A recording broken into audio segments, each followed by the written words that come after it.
Hello again, and this video is continuation of how to use HuskyCT course site of Chemistry 3170, Chemistry 5300. And so in continuation, we left off at the Announcements tab.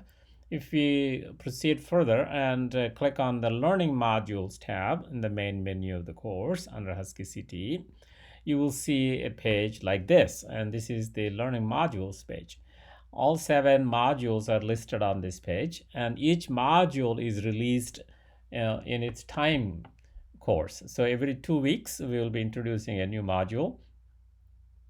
And module 1, for example, has its items listed here as lecture 1, lecture 2, etc. And then if you were to press on the page for press on the or click on the link Assignments tab, you will see the assignments page. In the assignments page, we'll have rough draft due and the details about the rough draft when that is due and what the specific items you would like to cover in the rough draft. And so just explore. I don't have to explain everything here, but I'm just trying to make you familiarize with it so that when you do explore, you don't get confused and you know what to do and what to expect to happen. So this is supposed to be just a catalyst, not the reaction itself. And if you were to click on the discussion board tab, you will see the page corresponding to that.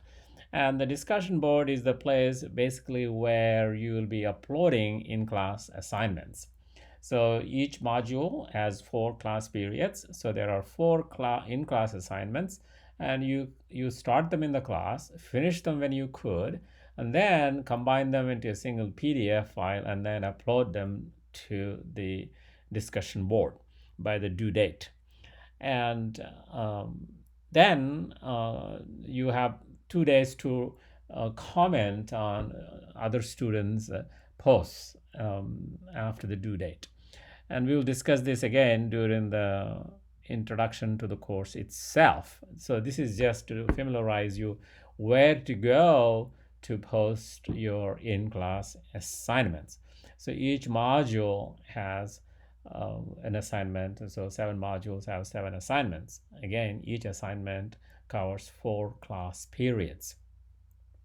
And if you were to then, so that's the module 1 in-class assignment, module 2, etc. If you were to click on the Blackboard Collaborate, and we will not be using the Blackboard Collaborate per se, but this is our backup plan, plan B. And compared to Zoom, this is not as good.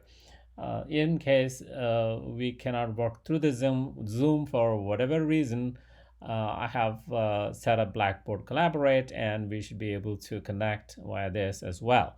And so when you click on this Blackboard Collaborate, I encourage you to do this because you may be able to meet with other students in the class via the Blackboard Collaborate to collaborate, to discuss, to have other when I'm present or not within. So this is actually a very useful tool for the course that I have included up here in the menu item itself. So when you click on this, you see this page, and then this rectangle is the one I have set up. It's a course room that I have set up and is unlocked and available, so people can check in and collaborate or talk to me or whatnot when we set a time. So I won't be in the classroom all the time. So in case we believe we need to meet to discuss a few items outside the class period, we can do so. And we will also think about using this space for office hours. So based on what the class feels like, I want to straw poll and see how we want to use this collaborate button. And of course, you're all interested in your grades and your performance in the class, and the grades are automatically uploaded to this site, and so you can see current grades, and every 2 weeks your grade is updated, and so on time, and feedback is given to you. And so this is where you will find your grade. For example, on this site under my grades, and so each person will have their specific grades given out, a weighted total, for example, or total points, for example, so on and so forth. So you can track your course performance on a bi-weekly basis. Don't have to wait till middle of the semester or something. So this is actually cool, and I will do my best to update them grades as quickly as I could, and so you'll be on top of your performance. And so then, last but not least, there's a button for student help in case you need help with navigation through HuskyCT or anything connected with HuskyCT. You can contact this, and you can go to this website. There's a video tour of how to use HuskyCT. And the video tour I provided to you is specific to our course. The one given by UConn is in general, applicable to any course, but there are variations from course to course. So certain buttons may not exist, certain options may not exist in some courses, while the others have them. So this is not specific to our course, but this could be useful in case you have issues. And also be aware that you can contact HuskyCT IT about eCampus and any course issues, that IT issues that you want to resolve. For example, connection problems, intermittent connection, or not working connection, or too slow, whatever it may be, and compatibility with browsers and computers, operating systems. There's way too many things for me to cover. So the HuskyCT people can help you with all those details. Also, I have incorporated a lot of information on either on the home screen or on the orientation module you may want to look through. And so hopefully these two videos and the touring of this are helpful. And so then on the next page, we will see that there is a second menu under the main menu called Course Tools. And Course Tools have a few things that you may not need. In fact, this is for me to work with, but under this Course Tools is also Course Messages. I tried to move this to the main menu, and it did not allow me to do so, but maybe it was just a time lag.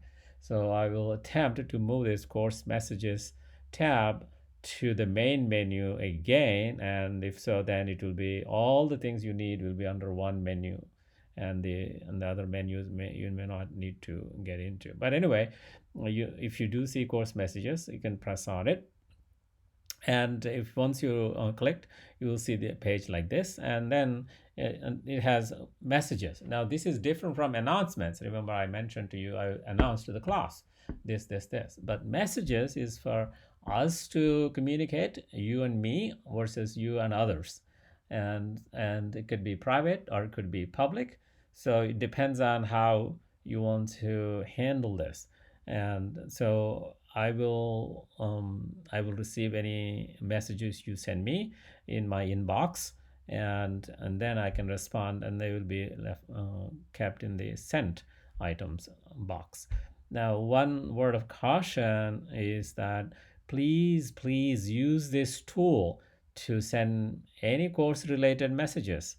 Do not send them to my official email, uconn.edu.